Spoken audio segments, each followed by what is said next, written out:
Bonjour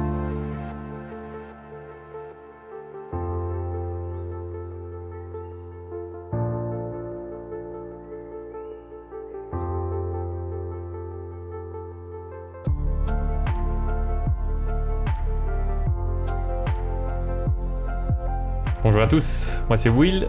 Salut, c'est Jonathan. Et salut tout le monde, ici c'est Valentin. Bienvenue sur Pasteur en formation, de nouveau, peut-être pour ce dernier épisode. Dernier épisode de la saison, mais on va clore en beauté, vous inquiétez pas, on l'espère. Peut-être que vous ne croyez pas du tout, mais on va essayer. Donc bienvenue sur Pasteur en formation, on est toujours en train de voir les bienfaits de la formation en théologie pour soi, mais aussi les bienfaits pour l'église, le service dans l'église locale. Et la dernière fois, on a parlé d'Éphésiens 4 pour voir ce qu'était ce ministère et la formation dans le cadre de l'église justement. On a vu que Éphésiens 4, surtout les versets 7 à 16, sont un peu un passage phare dans le Nouveau Testament pour parler de cela.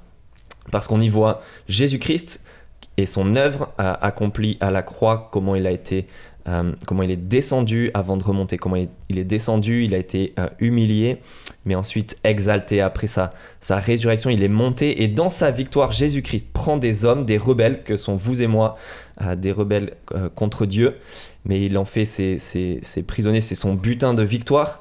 Il prend ces hommes et en fait c'est son grand cadeau qu'il fait à l'église, de donner des hommes, des ministres de la parole, on avait vu ça, pour former le reste de l'église locale à se dire la vérité dans l'amour, à s'édifier, à se dire la parole, à se dire l'évangile de Jésus-Christ en fait. Donc Jésus-Christ fait le grand cadeau à l'église de personnes spécifiques qui exercent un ministère de la parole et qui forment les autres pour eux-mêmes se dire la vérité dans l'amour, au verset 15, c'est-à-dire se rappeler l'évangile, se partager l'évangile, continuer d'être formés au sein de l'église locale.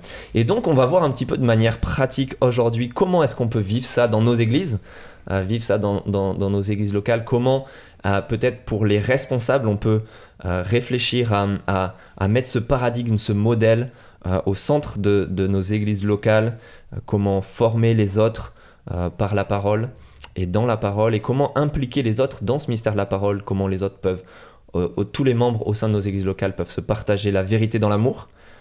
Quelques idées pratiques, et puis comment réfléchir peut-être pour les individus à ce ministère spécifique, comment réfléchir pour les individus à s'impliquer au sein de l'église locale pour partager l'évangile aux autres, mais aussi comment réfléchir peut-être à se former spécifiquement pour devenir un de ces pasteurs dans l'avenir ou pas, ou avoir un ministère de la parole spécifique. Mais voilà, quelques idées, on va partager cela, Jonathan et Will.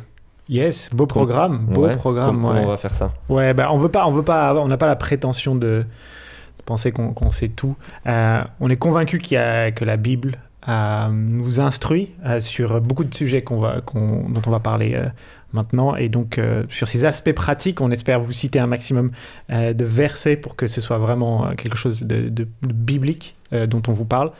Mais on pensait aussi vous partager un peu notre expérience, pas notre expérience en tant que pasteur aguerri, parce que comme vous le savez, nous sommes toujours en formation, mais comme individus qui avons grandi en partie dans l'église, qui avons réfléchi au service, qui avons commencé à servir et qui avons réfléchi à se lancer dans un ministère plus spécifique, un ministère de pasteur, et qui aujourd'hui s'apprête à le devenir. Donc on espère aussi vous partager un peu notre expérience, et en espérant que ça puisse être utile dans votre contexte. Donc on a dit il y a deux catégories, comme Valentin l'a rappelé.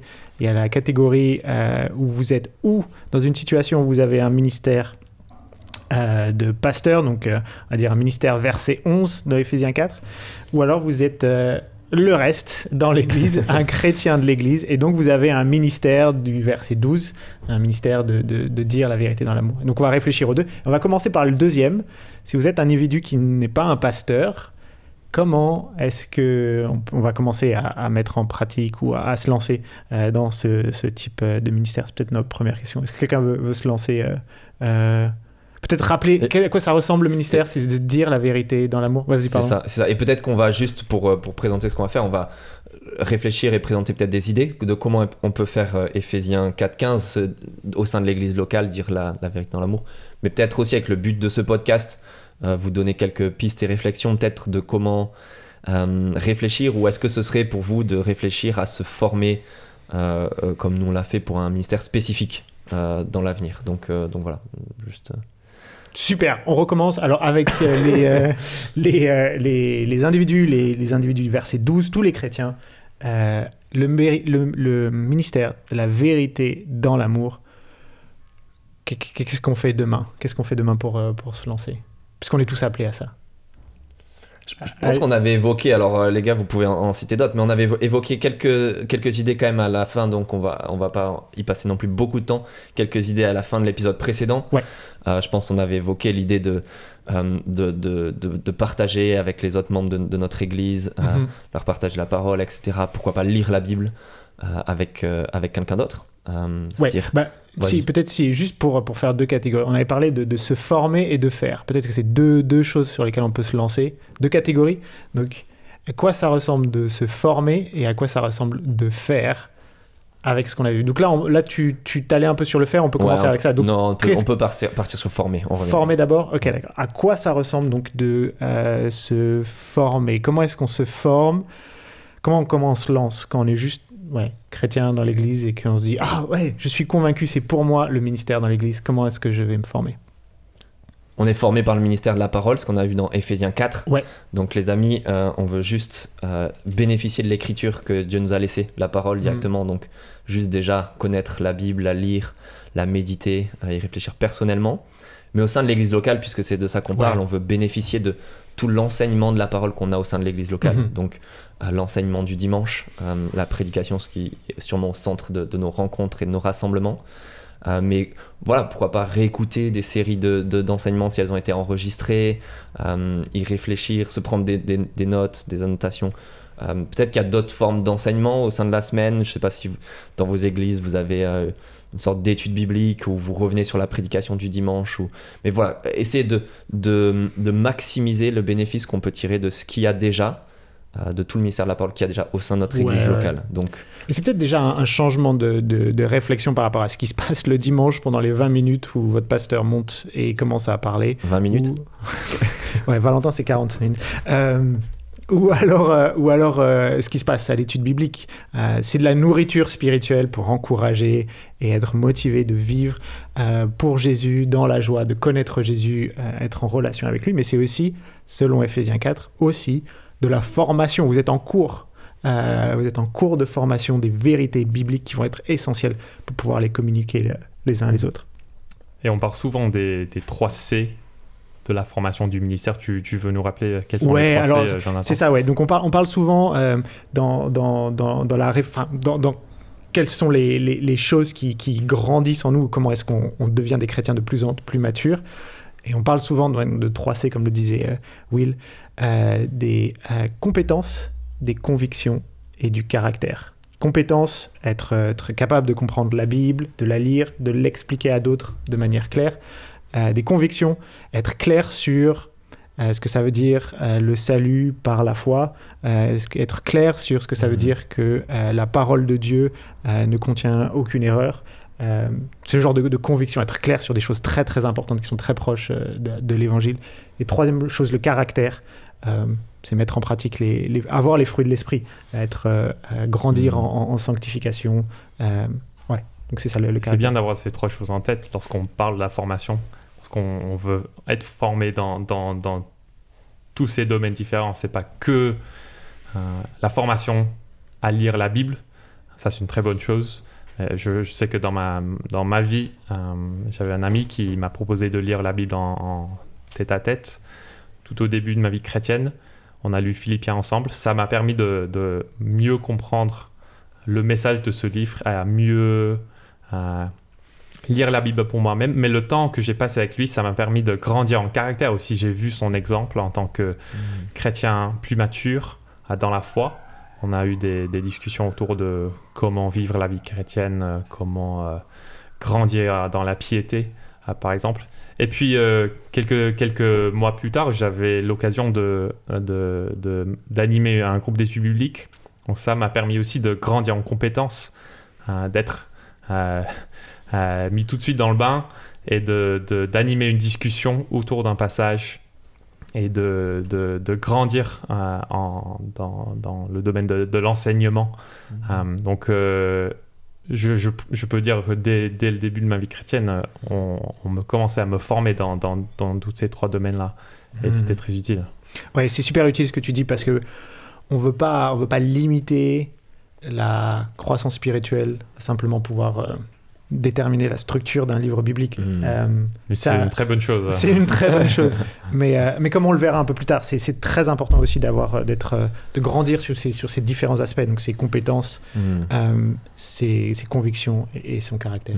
T'as dit on le verra plus tard, mais c'est utile déjà de dire, c'est un peu aussi des choses qu'on ressort, des passages qui parlent de qui vont être les anciens, les responsables dans l'église, et de dire que l'ordre est tu l'as fait en ordre presque inverse d'importance tout à l'heure, intentionnellement j'en suis sûr, mais qu'on commence par le caractère. En fait les convictions, on doit connaître Dieu, c'est ça qui transforme notre caractère, mais là les convictions qui doivent grandir aussi par la suite, mais notre caractère est primordial. Les convictions et les compétences, c'est un peu à la fin. C'est ça s'apprend. On voit ça dans les passages comme Tite 1, 5-9, 1 Timothée 3. Paul met l'accent sur le caractère. Puis Tite 1, verset 9, par exemple, l'ancien, il doit s'attacher à la parole de la vérité pour pouvoir l'enseigner et corriger l'erreur aussi. Donc c'est ça, on le voit dans ce passage de Tite 1. On voit une longue liste au niveau du caractère et un verset ensuite qui parle de conviction et compétence qui est un peu plus... Et la compétence, pardon, juste pour dire, c'est plein de caractères. La compétence, il n'y en a qu'une seule. Et c'est, pour le responsable, c'est juste l'enseignement de la parole. Donc ça rejoint ce qu'on disait. Le ministère principal de l'Église, c'est ce ministère de la parole qu'on doit tous faire. Mais donc les responsables, c'est leur caractère qui est super important. Et bien sûr, une compétence, enseigner la parole. Mais voilà, il n'y a pas d'autres compétences essentielles. Super. Donc on a parlé de la formation. Maintenant, à quoi ça peut ressembler de faire? Pourquoi pas aller voir son pasteur et lui demander comment est-ce que je pourrais... Super, quelle bonne idée. Comment est-ce que je pourrais être impliqué dans le futur au niveau du ministère de la parole. Et peut-être, c'est pas lui demander de venir prêcher tous les dimanches à partir de septembre. C'est probablement pas ça la question, et peut-être probablement pas ça ce qui vous recommandera de faire. Mais peut-être qu'il aura quelques bonnes idées pour s'impliquer. Je sais pas, lire la Bible avec une autre personne. Ah ben je sais pas comment faire. Ah ben je peux te former pendant l'été. Ce genre de choses en fait, c'est ce genre de situation. On peut aller demander à son pasteur pour lui demander des idées de comment servir. Ouais, c'est une très bonne idée. Pour la formation, pardon, j'ai oublié un truc en fait, parce qu'on a parlé de la formation donc individuelle. Je lis des livres un peu tout seul. La formation dans l'église locale. Mais on voulait aussi vous parler des instituts de formation, en particulier de l'IBB. Qui est un institut de formation justement qui est très proche, qui est pour le service de l'église locale justement. Donc c'est aussi un bon endroit où peut-être assister à un cours pour pouvoir grandir en compétences, connaissances, caractère sur un sujet particulier, des séminaires, des webinaires. Il n'y a pas besoin de venir et de faire la formation à temps plein, de quitter son boulot directement pour venir étudier. On peut simplement venir étudier le samedi. Il y a des cours qui se font... C'est une demi-journée le samedi pendant 3 semaines d'affilée pour faire un cours, c'est ça? Pas mal de choses sur des webinaires sur Internet, ce genre de choses. Je pense que je dirais aussi, n'attends pas à ce que ton pasteur vienne te dire. C'est le moment. Mais commence déjà maintenant à être impliqué dans ton église locale. Implique-toi dans la vie de l'église. Essaye d'avoir ces conversations après la prédication. Essaye d'encourager tes frères et sœurs en Christ. Et en même temps, commence à parler avec d'autres responsables dans l'église pour avoir des pistes plus concrètes sur comment être mieux formé. On ne doit pas attendre à ce que quelqu'un d'autre nous cherche. Et ça peut être utile. Donc on voulait parler de comment se former et faire de manière générale. Éphésiens 4:15, dire la vérité dans l'amour, comment faire ça.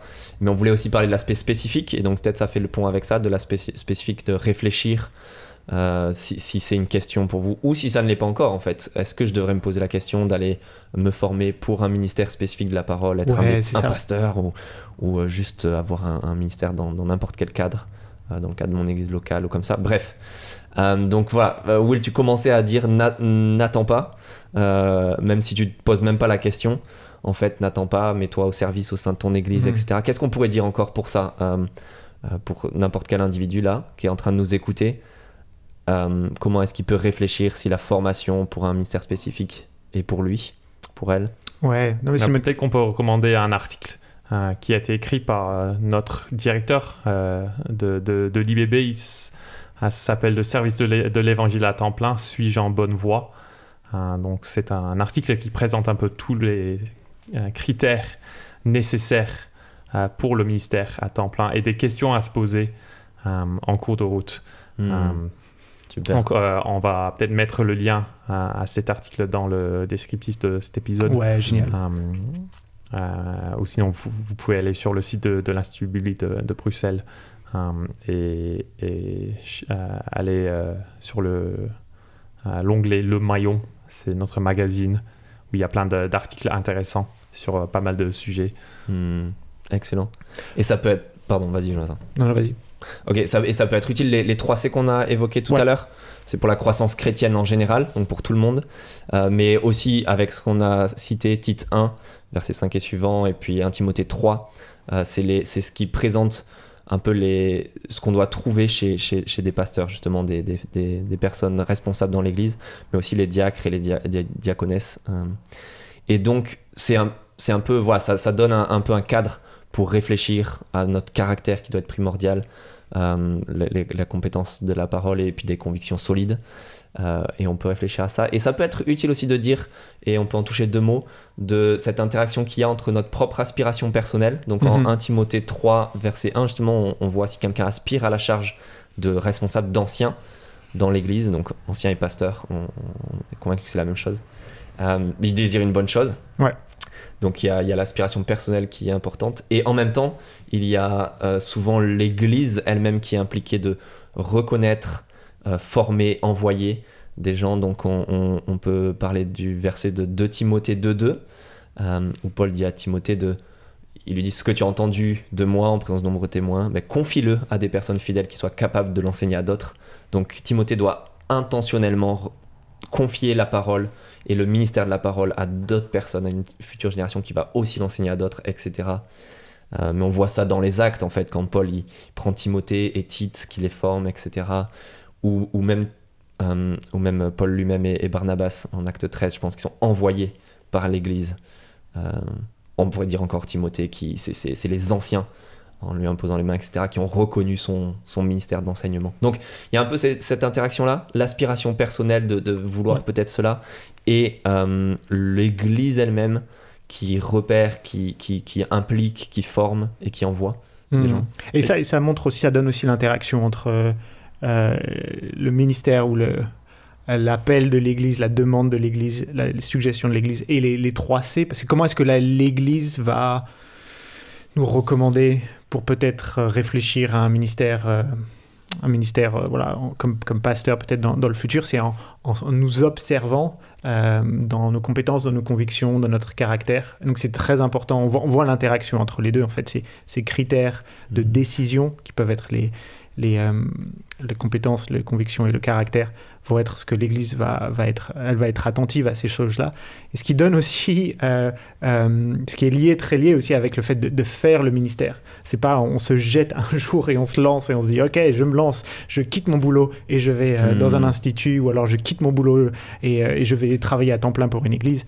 C'est pas comme ça que ça marche, c'est pas recommandé du tout. En tout cas, l'Église va pas pouvoir avoir son rôle de discerner peut-être des compétences, un caractère, des convictions. C'est en commençant à servir petit à petit. Et moi, je peux parler de mon expérience. Ouais, j'allais dire comment ça s'est passé pour vous. Ouais, c'était vraiment ma situation. Enfin, à 18 ans, le pasteur de mon église a commencé à lire la Bible avec moi, m'a encouragé à prendre de plus en plus de responsabilités dans le groupe de jeunes de mon église, à animer des études bibliques, à préparer quelques messages. Plus tard, d'autres personnes m'ont encouragé à commencer à à animer une étude biblique. Ça m'a donné goût, j'avais envie d'en faire plus et un vrai désir a grandi en moi. Donc on parle de l'aspiration personnelle. D'autres m'ont dit, alors pourquoi pas quitter ton boulot pendant 1 an pour faire un stage. Donc tu n'es pas pasteur d'une église, tu es simplement un stagiaire dans une église et tu apprends et tu découvres. Juste fait ça pendant 1 an, ça s'est bien passé, j'ai décidé de le faire pendant une 2e année. Puis de fil en aiguille, plusieurs pasteurs qui m'ont dit, Jonathan, vas-y, lance-toi, va te former et deviens pasteur. Et donc, c'est comme ça que j'ai atterri à l'Institut biblique de Bruxelles. Plusieurs pasteurs, au cours de ma croissance, on va dire, spirituelle, m'ont formé, m'ont encouragé à servir. J'ai grandi en désir de servir. Ils ont reconnu des compétences, des convictions, un caractère, une croissance qui leur ont fait dire passe à l'étape suivante, passe à l'étape suivante. Et ça, c'est génial parce que, juste peut-être aussi une autre dimension, mais en se lançant dans le ministère, j'ai parfois un peu la peur de me dire mais qui suis-je pour faire cela et est-ce que je vais vraiment faire quelque chose d'utile, est-ce que je vais pouvoir servir le Seigneur? Non, en fait, j'ai pas une armée, mais j'ai quelques pasteurs plus aguerris derrière moi qui me disent non, vas-y Jonathan, vas-y, qui me poussent, qui me disent allez, vas-y, lance-toi, ce qui est encourageant. En fait, on se sent beaucoup moins seul là-dedans. C'est trop bien. C'est excellent de voir ça et comment d'autres ont été impliqués là-dedans pour toi et tout ça. Will, comment toi tu veux partager un peu qu'est-ce qui était déterminant pour toi et tout ça? Mon parcours est assez similaire à celui de Jonathan de plusieurs manières. J'avais le privilège de venir à l'IBB dans le cadre de mes études en Angleterre il y a 12 ans maintenant. Donc c'était la première fois où j'ai vécu le ministère à temps plein et dans un contexte différent aussi, ça m'a beaucoup aidé. 12 ans plus tard, Will va finalement terminer son diplôme. Ça a pris tellement de temps, mais je m'en réjouis, c'est ça. Dieu est patient. Mais juste pour évoquer une chose qui m'a beaucoup aidé, j'avais la possibilité de faire un stage pendant 2 ans dans mon église locale. Donc j'étais bénévole dans l'église, mais le but de ce stage, c'était d'être formé. Donc on passait du temps avec les autres pasteurs de l'église. J'avais la possibilité d'animer des groupes d'études bibliques. J'étais responsable de l'école du dimanche, par exemple. Et ce qui était bien, c'était j'avais pas la pression de devenir pasteur tout de suite. Ouais. Donc j'avais 2 ans pour un peu voir et vivre comment ça se passe sans avoir toute la responsabilité d'un pasteur, mais sans rester uniquement dans la salle de classe.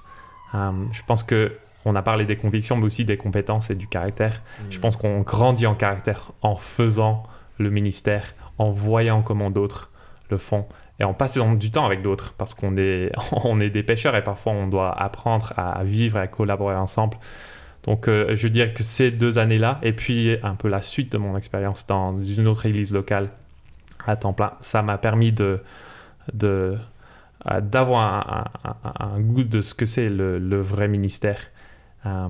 Et je dirais aussi que j'avais pas forcément envie de consacrer le reste de ma vie au ministère à temps plein au début de ce processus, mais c'était en m'impliquant dans la vie de l'église locale que j'ai grandi, cette aspiration a grandi en moi et je dirais que 4-5 ans plus tard j'étais 10 fois plus motivé que je l'étais avant au début. Ah, c'est excellent de voir ça. C'est trop bien. Peut-être que c'est utile aussi d'évoquer là. C'est trop bien de voir à quel point la formation c'est au sein de l'église locale. Je vais dire aussi, peut-être pour moi comment c'est passé, c'est un tout petit peu différent, mais il y a les mêmes éléments et c'est ça qui est trop bien. Mais du coup, c'est au sein de l'église locale qu'on est formé, qu'on met le pied à l'étrier, que ces 3C ils grandissent aussi, etc. C'est super utile. Et il y a un organisme, si jamais vous posez la question, il y a un organisme, on peut le citer ici, qui s'appelle 2 Timothée 2.2.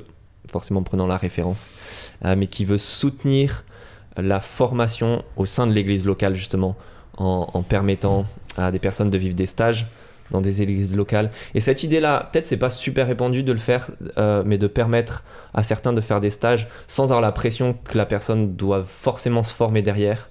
Peut-être des fois c'est des stages qui vont dire à une personne qu'elle va reprendre son boulot et continuer de servir dans l'église et continuer à s'impliquer dans le ministère de la parole, mais pas à temps plein à la place d'un boulot séculier. Mais voilà, tant mieux si elle aura pu vivre un stage et découvrir certaines choses, etc. Et donc ça peut être super si ça se développe dans des églises locales peut-être. Et voilà, juste 2 Timothée 2.2 est un organisme qui veut permettre cela. Ils veulent connaître juste qui va être le formateur dans l'église locale de stage, mais ils veulent permettre à une personne de pouvoir vivre des stages, soutenir ça dans la prière financièrement, avec un peu de Et formation. même si ton église n'a pas les ressources pour organiser des stages formels, ça pourrait être, je sais pas, passer une semaine ou quelques semaines pendant les vacances d'été à accompagner ton pasteur, voir ce qu'il fait, poser des questions.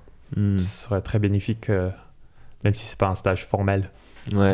Et c'est super, on n'a pas parlé de ça aussi, mais ça c'est une bonne idée aussi dans les étés, il y a beaucoup de camps et de choses, et des camps qui réfléchissent aussi à former ceux qui vont y participer, à les former un peu plus intentionnellement, pas juste pour avoir des ressources humaines, des bras et des ressources pratiques, mais que ça favorise un peu la formation. Donc ça peut être une bonne idée de s'impliquer aussi dans des camps, de bénéficier de ça, etc.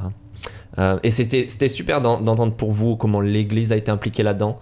Ça a été la même chose pour moi, et je dirais que c'était moi j'avais une sorte d'aspiration personnelle, une envie, un désir sans savoir trop à quoi ça pouvait ressembler, à la 1 Timothée 3 verset 1 un petit peu, ce désir, se dire ça pourrait être génial d'être impliqué, d'avoir son temps consacré à étudier mais aussi enseigner, et parler de l'évangile, etc. Mais je savais pas trop dans quel cadre.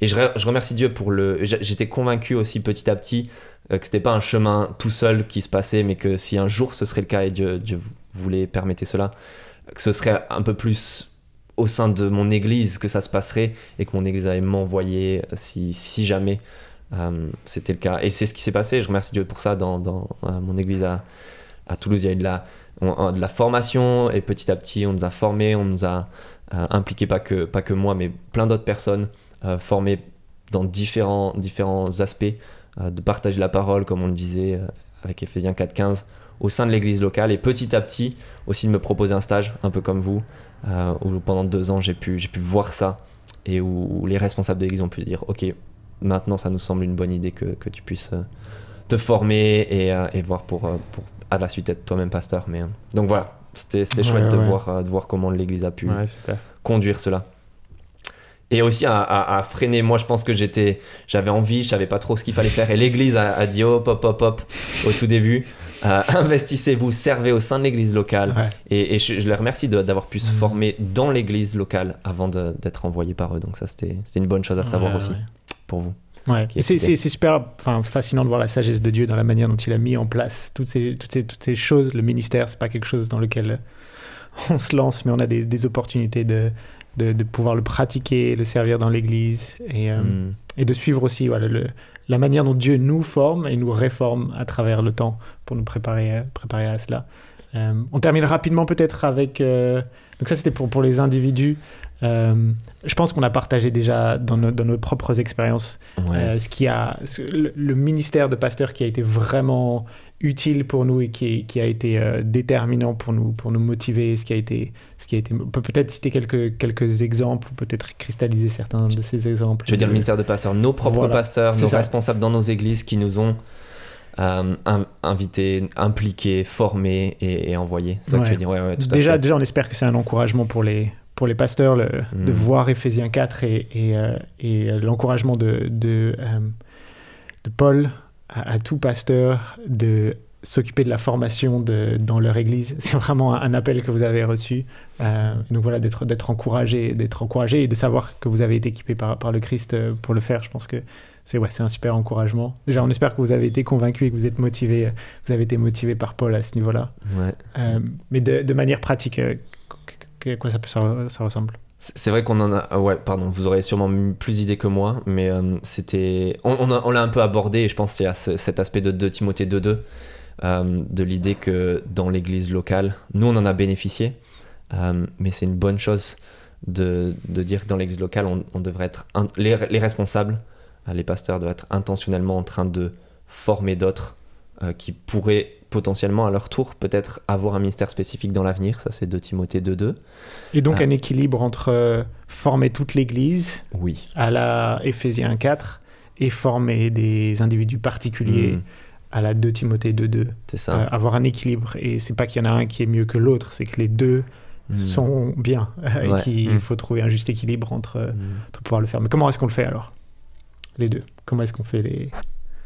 Comment ça vas-y. Vous avez évoqué des idées. Vous, je pense que on en parlait un petit peu dans nos propres expériences, là avec vous, mais aussi tous les trois ensemble.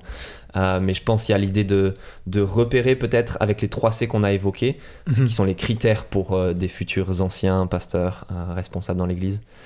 Ces 3 C-là, de repérer peut-être des individus qui pourraient être... que voilà, Dieu destine à cela. Et c'est pas quelque chose de super bizarre, on a des critères très concrets, juste voir pour certains individus et puis tester en quelque sorte. Donc pouvoir les impliquer pratiquement pour un responsable, ça peut vouloir dire se dire cette personne-là, ce gars-là, je vais peut-être lire la Bible avec lui, l'impliquer un petit peu plus. Je pense que c'est toi, Jonathan, qui évoquait un de tes pasteurs que tu voyais régulièrement et qui te demandait même des retours sur ses prédications, ce genre de choses. Quand on faisait un ensemble, je sais qu'il préparait son message du dimanche et on se voyait le lundi soir. Quand on se voyait, il me disait, voilà, je vais prêcher là-dessus dimanche, qu'est-ce que tu en penses et comment est-ce qu'on peut réfléchir là-dessus. Trop drôle, ça met un pied un petit peu dans son ministère à lui. C'est ça. Et juste pour aller un peu plus loin avec cette idée, je mentionne mon pasteur qui... il est toujours disponible, il nous invite chez lui, on fait nos réunions du staff chez lui et ça nous permet de voir sa vie de famille, sa relation avec son épouse. Je me souviens d'une autre fois où moi j'ai pu voir comment il fait un moment de Bible avec ses enfants et ça m'a permis de voir comment il enseigne ses propres enfants. Moi, j'étais pas encore papa à ce stade, donc c'était super utile. Donc, je pense que l'un de mes conseils, c'est que les pasteurs soient disponibles pour les gens de l'Église, qu'ils se cachent pas pendant la semaine, mais qu'il y ait des opportunités pour se voir, pour avoir ce genre de discussion, pour passer du temps ensemble, pour répondre aux questions. Parce que comme on l'avait dit, la formation c'est pas simplement des compétences mais c'est du caractère et des convictions et c'est ça que tu résumes aussi la manière dont le pasteur a passé du temps avec toi pour te former niveau caractère et conviction dans un temps de Bible en famille. Et peut-être l'idée c'est ce qu'on évoquait tout à l'heure, cette idée de stage dans l'église. Alors nous on parle du truc formel de stage, mais en fait l'idée c'est de prendre des gens avec soi qui sont à temps plein impliqués en train d'être formés aux côtés de gens qui sont déjà responsables. Je pense que c'est ça que faisait Paul et ce qu'il enseigne dans 2 Timothée 2.2. Juste qu'ils suivent aux côtés et que c'est comme ça que ça les forme au ministère pour se lancer plus tard par la suite. Donc ça peut être une idée de prendre des personnes et de leur proposer un stage ou du temps, s'ils ont peut-être un boulot qui leur dégage du temps ou à mi-temps ou etc. Peut-être que ça fait peur parce qu'on se dit mais j'ai pas le temps, tellement de choses à faire. Le métier de pasteur est compliqué. Mais peut-être c'est utile dans, je pense, nous, ce qu'on a vécu. C'est pas tant quelque chose, je pense, qui demande du temps en plus à un pasteur, c'est juste de proposer à quelqu'un de le suivre, de participer avec lui, de voir certaines choses. Et peut-être aussi parce qu'il y a beaucoup de choses à faire quand on est responsable d'église, il y a besoin de pouvoir déléguer à certaines personnes et ça peut être l'occasion de donner quelques trucs à faire. Nous, dans nos stages, ces 3 dernières années-là, on a vécu ça et on a eu certaines choses qui nous ont été confiées, qui dégageaient aussi un petit peu les responsables de l'église où ils n'auraient pas tout pu faire, mais ils confient à d'autres personnes. Et je pense que c'est quelque chose d'assez simple de pouvoir proposer. Il ne faut pas se dire c'est de la main d'œuvre et du coup on réfléchit plus aux 3 C et que c'est une personne qui n'a pas du tout le caractère qui va, etc. etc.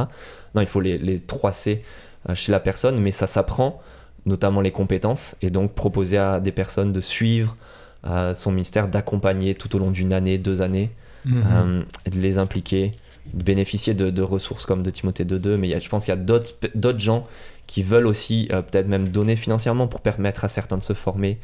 Donc voilà, c'est des choses qui sont envisageables, je pense, en essayant de les mettre en place dans nos églises locales. Et d'ailleurs, on a un livre aussi qui est assez bien, l'essentiel dans l'église, qui peut être un bon livre si vous dites mais il y a beaucoup trop de choses. Si on se dit il y a beaucoup trop de choses, c'est un bon livre qui peut donner une méthodologie pour faire en sorte que ce soit un ministère vivable et qui soit pérenne dans l'idée de la formation de toute l'église, mais aussi d'individus en particulier. Super. Je voulais juste terminer sur un truc si on a autre chose à dire avant. Mais... je pense pour tous, peut-être, on l'entend pas mal autour de nous, une crise de pasteurs en Europe francophone, en France et en Belgique aussi. Et donc ça, c'est des moyens pratiques, des choses qu'on peut mettre en place, qu'on soit individu en réflexion ou qui sont en pasteur. Mais ça me rappelait aussi, surtout Luc 10, quand Jésus appelle des ouvriers pour la moisson. Il a dit « La moisson est grande, mais il y a peu d'ouvriers. Priez donc le maître de la moisson d'envoyer des ouvriers dans sa moisson. » Je pense que quelles que soient les stratégies ou les choses avec lesquelles des manières de réfléchir et ces réflexions par rapport au ministère et au service de l'Église, toujours c'est important de revenir à la prière. C'est la première et la dernière chose avec laquelle on veut passer du temps à prière, de demander à Dieu d'envoyer des ouvriers pour la moisson. C'était sûrement le meilleur et le premier conseil, même avant ce qu'on disait, même pour des responsables, de repérer des gens, à prier Dieu, que Dieu donne des gens à former. Ouais. Et les réponses aux prières sont parfois surprenantes, mais ouais. Excellent. Ouais, on arrive à la fin. On n'a pas envie de finir. Hein. C'est bizarre. On essaie de faire plus long. On est déjà un peu plus long cette fois-ci. Aujourd'hui. Ouais. Merci pour votre passage. Il y a tellement de bonnes choses à dire. C'est un sujet qui nous passionne aussi. Mais merci de nous avoir écoutés pendant tous ces épisodes. On espère que ça aura été utile pour vos réflexions et vous aura donné goût à la formation théologique pour votre propre bien-être et aussi pour le service de l'Église en particulier. Ces différents podcasts. C'était un plaisir de les faire pour vous et de pouvoir servir dans ce contexte. On ne sait pas très bien de quoi le futur sera fait pour un podcast ou pour le podcast, mais l'adresse email pasteurenformation@ibbxl.be est toujours ouverte. Alors n'hésitez pas à nous écrire, à nous contacter. On sera ravis de continuer les conversations, en tout cas par email si c'est le cas. Amen. Et qui sait, peut-être on se croisera dans la vraie vie bientôt. Donc on c'est vous ça. dit à une prochaine. À une prochaine, ouais. À une prochaine. Salut bye tout le monde. Ciao.